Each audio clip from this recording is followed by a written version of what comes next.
आमर एक्चुअली यहाँ हूँ ओडिशा पुलिस ड्रोन आमर जो हेडक्वार्टर अच्छी भुवनेश्वर में सेठी किनाई आमको अगस्ट मसरे ड्रोन टाक प्रोवाइड कर थाने जेहेतु ये गोटे आमर मेन धामरा पट्टे रोचे तार सर्भिलांस आमको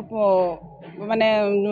एवं जो बांग्लादेशी अनुप्रवेश रोचे चेक करने आम ए ड्रोन टाक यूज करुचु आम वीकली 2 थर 3 थर आम शेड्यूल अनुसार आम से यूज कर यार कैपेसिटी एक्चुअली 15 किलोमीटर रेडियस रे ये आमको इनफॉरमेशन दे पार जाए किसी धरीनु सेमती किंतु आम रेगुलर पेट्रोलिंग होची केबे जदी कि आसीबो आमे ताको से अनुसार रखी होबनी से बस आइडेंटिफाई करदब जे हाँ यही गोटे बोटे पशि आसूची तो आम से अनुसार जाकि आमर जो दुटा बोट अच्छी गोटे दुईटा बोट अच्छी 12 टन 5 टन आ गोटे टलर अच्छी आम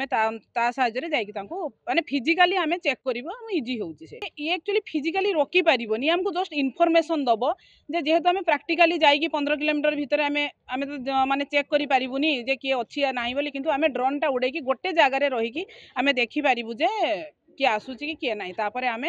जदि लैंड रे अच्छी तो आम 4 व्हीलर जीवु ना जदि आमर वाटर रे अच्छी ताले आमर बोट रे ना टलर रे जाइए आम आइडेंटिफाई आम पूरा फुल सतर्क रहीचु कारण आम रेगुलारली पेट्रोलिंग होउची एबे तो गवर्नमेंट पुणी गोटे नुआ टलर टे आनिचंती आउ तापर आमर डेली